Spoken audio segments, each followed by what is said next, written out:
Je voulais prendre des nouvelles de votre sœur Karine, quand même, déjà. Le type qui a vachement travaillé sur le dossier. Ben, elle va bien. C'est bien.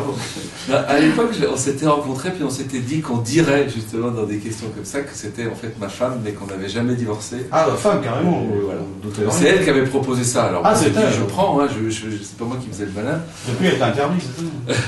Depuis, on se voit plus. Depuis, Jacob. On s'est croisés à l'époque de Clara, elle a fait la carrière qu'elle a fait, et voilà, quoi. Donc, question plus réelle. Dans un film comme ça, comment on gère l'autofiction, la fiction pure? Parce qu'on est dans une espèce de monde absolument... Voilà, je me dis que le premier dans l'autofiction, c'est peut-être Woody Allen qui a commencé après Nanni Moretti. Puis j'ai l'impression que l'autofiction est un truc de plus en plus courant ou à la mode ou présent dans le cinéma et dans la littérature. En France, il y en a de plus en plus, dans la littérature aussi. C'est tout d'un coup, on raconte une histoire, puis le chapitre d'après, on parle de soi, comment on raconterait cette histoire. Je pense à Delphine de Vigan, des tas de gens en fait, qui font ça, comme si le cinéma, je crois que le documentaire et la fiction, il y a quelque chose qui va se lier de plus en plus, parce qu'on ne peut plus croire à une fiction s'il n'y a pas la sincérité, j'ai l'impression, ou s'il n'y a pas quelque chose de sincérité. Je ne sais pas ce que ça veut dire d'ailleurs, parce que je dis souvent quand l'autofiction que tout est vrai et que tout est faux. C'est toujours pareil, avec beaucoup de faux, on peut faire du vrai, et c'est assez étrange les choses, où la convention, et comment on agrémente les conventions, fait qu'on peut y croire ou pas, je pense. Après Clara, j'ai écrit 3 projets. Un mélo qui s'appelait Une maison sur la mer, une comédie d'une jeune fille part à New York chercher Tom Waits, et une adaptation d'Anna Gavalda, c'est 3 choses différentes, et où je joue pas a priori, parce que c'est vraiment, il y a une distance tout à fait, voilà. Et les choses ne se sont pas faites. Et à un moment, moi, il fallait que je fasse un deuxième film, que je plonge, et c'est ce que je disais, je crois, à Loïc. J'ai vu le film de René Ferret, le prochain film, c'est celui d'avant, où j'étais invité par Frédéric Pierrot, qui est un copain acteur, et quand j'ai vu ça, puis demandé à Ferret, il m'a dit, je l'ai fait créer un chez moi, avec deux 5D, etc. On a tourné avec 50 000 €, comme j'ai eu le CNC après, j'ai payé tout le monde, ça a coûté 100 000 € en gros, voilà.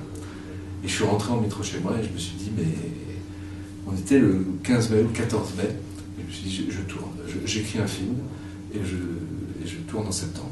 Et j'ai commencé à écrire quelque chose, c'était pas très clair, c'était autour quand même, il y avait ce double sujet qui était la difficulté de faire un deuxième film, enfin, quand les choses sont bloquées, le manque de fluidité, avec ce prologue qui raconte ça, et donc la difficulté de faire ce deuxième film, et d'avoir un enfant avec sa fiancée. Comme si ce mec avait du mal à accoucher de sa vie à lui, quoi, voilà. Et puis j'ai commencé à écrire des scènes qui m'amusaient avec un producteur, comment les choses se passaient, avec... à un moment, je me suis dit, ce mec va quitter sa femme, et va aller sur des sites où va essayer de rencontrer des filles. Il y avait plutôt l'idée de rencontrer plein de filles, puis finalement le film est devenu ce qu'il est devenu. Puis ensuite j'ai dû intégrer le cours Florent, où j'avais été professeur, et voilà. C'est moi qui l'ai produit, le film aussi. Moi, je n'ai pas distribué comme René, je me suis arrêté à... Ce qui est intéressant, je trouve, dans mon film, peut-être par rapport au système du cinéma en France, c'est que normalement, comme je le mets, on met du temps, etc. Là, le film s'est fait presque en un geste, parce qu'il a été fabriqué, c'est-à-dire l'écriture, la prépa, le financement et le tournage en moins de 9 mois. Tout s'est fait en même temps, en fait. 9 mois, ça... Comment ? Si les 9 mois sont un écho de plus. Voilà, exactement. Oui. Exact. Non, mais c'est vrai, ça s'est fait comme ça. D'habitude, ça mature, il y a des allers-retours avec un producteur, des consultants qui arrivent pour mettre leur nez dans le scénario. Je pense que si j'avais eu un producteur, on m'aurait dit, ah bah la scène, là, sur la crotte, ouais, faut enlever. Je dis pas, peu importe que ça aurait été un gain. Je sais pas ce qu'aurait fait un producteur pour ramener le projet, ce film-là. Je sais pas ce que ça aurait donné si j'avais travaillé un an de plus avec un producteur et avec voilà. Mais vous n'étiez pas obligé de prendre Rossini, finalement, c'est par pure amitié. C'est par pure amitié, parce que c'est avec lui que j'ai développé le Gavalda. C'était dur de travailler avec lui comme auteur, parce qu'il est très interventionniste. Nous nous sommes séparés bons amis, grâce à ma fiancée qui m'a dit il faut rester correct. Et je crois que voilà, et je lui ai demandé de jouer, et aussi pour profiter de ses locaux, parce que nous on tourne chez moi, tous les lieux sont gratuits, hein, vu qu'il y a un peu d'argent, et voilà. Et puis je trouve que et puis il adore faire l'acteur, et je trouve qu'il est très, il a un petit côté Jacques Tati qui m'amuse. Qui joue un peu faux parfois, il a une diction au troisième degré, il me fait rire. Alors les gens le trouvent pas forcément bon, mais moi je le trouve très bien dans son rôle comme ça. Le cinéma n'aime pas la télévision. Le cinéma français a un grand mépris pour la télévision, pas pour toute la télévision, a un grand mépris pour TF1. Parce que TF1 c'est la chaîne qui fait, voilà, il y a encore il y a toujours des problèmes, c'est un peu la télé populaire, de droite, un peu bourrin, voilà, que ça soit vrai ou faux, c'est assimilé un peu à ça, côté le ratisse large, etc., voilà, le côté populaire, alors parfois ça a des bons côtés, et d'autres fois non, mais en tout cas le cinéma n'aime pas tellement TF1, et je pense qu'un acteur qui fait une série sur TF1, il y a peu de chances de le revoir ailleurs. Donc il y a l'ostracisme. Donc vous sentez l'ostracisme qui peut... Ouais, mais je dirais, je sais pas si c'est de l'ostracisme, et puis peut-être les castings sont... Ah non, il a fait une série sur TF1, et puis peut-être les réalisateurs n'ont pas le désir d'être d'acteurs qui...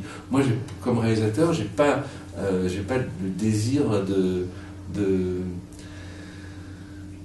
prendre quelqu'un qui est dans une série que je trouve pas bien sur TF1. C'est souvent assez pourri, quoi. Voilà, donc ça c'est aussi... L'animation, elle va pas beaucoup aussi. Non, mais c'est une question de désir. Mais je vous dis, justement, Dujardin, je le connais pas, mais j'avais lu des interviews. Après Un gars, une fille, c'était pas TF1, c'était France 2, mais les gens dans le cinéma avaient un grand mépris de lui. Hein. Et puis, il a ramé, et puis il a fait Brice de Nice, qu'il a fait tout seul, ou parce que des producteurs, le fils du producteur a dit ça, j'adore, papa, machin, tout ça, ils ont fait 3 millions, puis voilà, après il a été intelligent, il a tourné avec Nicole Garcia, puis maintenant c'est... Voilà. Donc les carrières, c'est long en fait pour les acteurs, mais démarrer par un programme court, faire ce qu'il a fait, c'est assez rare, quoi. Voilà, bon, tout était écrit. Je dis ça parce que l'improvisation, en fait, ça marche pas, je pense, au cinéma. Ça marche très peu. Ou ça marche dans le cadre assez précis d'une scène, un jour, etc. Mais le temps passe très vite. Et les acteurs ne sont pas forcément des super improvisateurs. Alors, il y en a, mais même un bon improvisateur, je ne sais pas ce que c'est, mais un Poulvord doit être bon, mais après, il l'a déjà fait plein de fois. Ça peut vite partir dans des endroits où on ne sait pas où ça va, quoi, à mon avis, l'improvisation. Ou parfois, c'est où les gens en font trop, etc. Non, et là, pour ce film, tout était écrit. Enfin, il y avait un scénario écrit, toutes les scènes sont écrites. Je dirais même que le travail que j'ai fait avec mes partenaires acteurs, on a travaillé un petit peu avec Irène Jacob, un peu avec Chris Esquer, un peu avec Frédéric Bell et un peu avec Louise. C'est-à-dire, je les ai vus une fois, j'ai envoyé le scénario, puis... Non, Chris Esquer, d'ailleurs, je ne lui ai même pas envoyé le scénario, je lui ai envoyé la scène, ça lui plaisait bien, et puis on s'est vus, puis on l'a retravaillé ensemble, il a eu 2-3 idées, je lui ai dit, écris, vas-y, fais-le, après c'est toi le coach. Et donc, Chris Esquer, je dirais que dans tout mon texte, s'il y a une scène où je pourrais dire qu'elle est coécrite avec quelqu'un, ce serait cette scène. Voilà. Et disons qu'en droit d'auteur, il n'aurait pas 50%, il aurait 20%. Dans un ton qu'on connaît bien. Voilà, mais je l'ai écrit pour lui, je l'ai vu en spectacle, on était d'accord sur la façon de l'habiller, sur le lieu, enfin je lui ai dit tout ça lui parlait très bien, et d'ailleurs il aime beaucoup le film, et il s'aime beaucoup dans le film. Je suis content. En général, oui, c'est beaucoup dans le film. Il s'aime beaucoup dans le film. Alors, je suis pas le genre, je crois pas que ce soit le genre qui se regarde. Non, il est plutôt d'une grande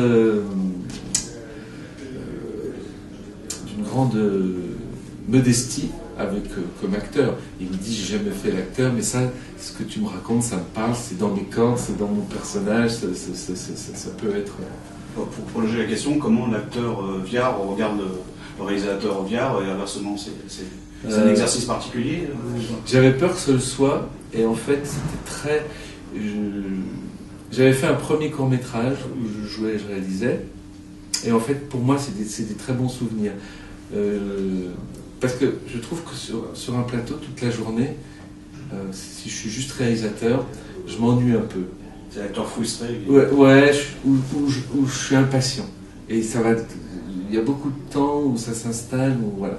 Et je suis pas forcément heureux dans l'attente, ni dans l'angoisse. Tandis que là, en faisant les deux, ça m'obligeait sûrement peut-être à lâcher des choses comme à faire confiance plus au technicien, à ma chef opératrice, mais à la fois, comme je trouve que le découpage aussi, même si, disons que pour la moitié des scènes, il était très évident pour moi, à d'autres moments, il était beaucoup moins.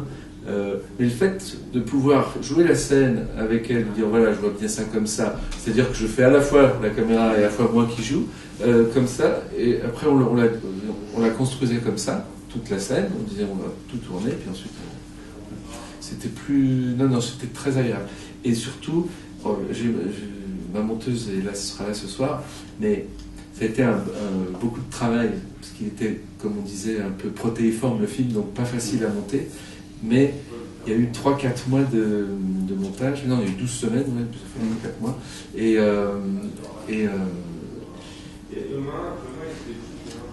je voyais très vite, je ne me voyais pas moi, c'était quelqu'un d'autre. Donc je n'avais aucun problème à me regarder. Comme souvent on a des problèmes à écouter sa voix, où je sais que j'avais peur de ça. Et en fait, très vite, c'est devenu un personnage que je regardais comme un autre, et où j'étais pas du tout parasité, quoi. C'est arrivé 2-3 fois où j'ai là, je m'aime pas, là je me trouve gros, on voit mon double menton. Voilà, c'est tout ce que j'ai pu dire, mais je peux le voir aussi sur les autres acteurs, ça, et essayer de pas prendre cette prise-là quand ça arrive sur une actrice aussi. Ce qui me manque, moi, dans le film, je me rends compte à quel point, quand je l'ai écrit, j'étais sans doute impatient. C'est-à-dire, comme quand, par exemple, je dois monter des escaliers, je vais le faire en courant pour ne pas perdre de temps dans ce truc où je perds du temps. Allez, je suis tout de suite à l'endroit où, voilà, le déplacement, je le montre très peu dans le film, excepté quand il court vers sa vie à la maternité à la fin. Mais autrement, ça me manquait, parce que, en fait, ces déplacements, ça fait partie aussi de la vie et du cinéma, et c'est dans ces moments-là aussi qu'on trouve des choses, parfois, mais là, je ne l'ai pas fait. Du coup, il était très... j'adore les petits papiers. Et... Tiens, je te la passe parce que...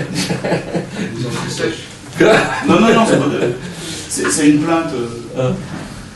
Laisse-moi me poser la question. Voilà. Alors, Bon, vas-y. je termine, attends. Où j'en étais T'en étais par rapport au... Voilà, mais c'est vrai que du coup, il n'y a pas de temps mort. Clara était beaucoup plus mélancolique, mon premier film, voilà, où le mec se traînait, est-ce que je l'aime, est-ce que je l'aime pas, enfin voilà. La mélancolie un peu plus jeune aussi, là, je suis un peu plus âgé, donc j'ai peut-être moins de temps à perdre, mais je me dis que c'est ça qui a fait qui fait le truc. Et qu'est-ce que je voulais ajouter sur... Non, mais je sais plus. Bon, pose une question.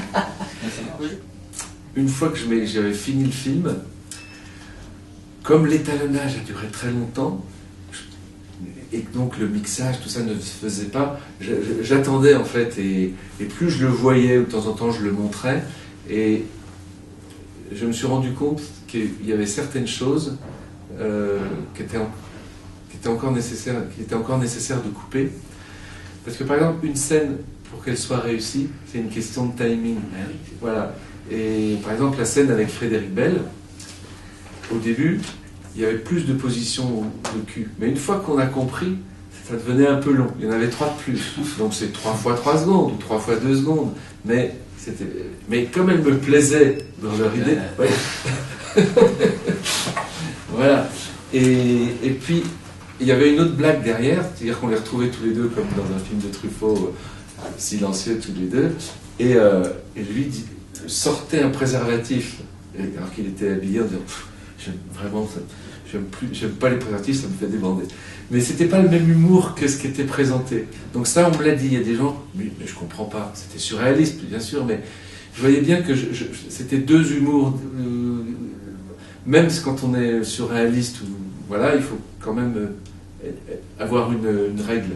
Et là, je pense qu'il y a ça fait appel à deux humours différents. Donc j'ai sucré aussi ce dernier bout de scène avant justement qu'ils se disent bon bah bonne nuit. Et voilà. Le cinéma a quelque chose d'assez naturaliste aussi, quand même. Donc, alors que le théâtre un petit peu moins. Donc, C'est quoi le naturalisme? Comment? Dans quel sens? Je pense que le cinéma il prend plus la personnalité, plus que l'art du jeu. Je sais pas ce que c'est. C'est compliqué en fait d'expliquer. Je sais pas. Le théâtre, tu es sur une scène. Au cinéma, tu peux tourner dans des lieux où tu vis, dans la rue. Voilà. Parce que, en fait, Oui. j'ai jamais tourné dans un studio. Mais il y a quelque chose qui fait faux pour moi dans un studio et qui ferait sûrement faux un peu dans le jeu. C'est-à-dire, j'aime tourner dans la rue. Ça, c'est mon côté un peu nouvelle vague.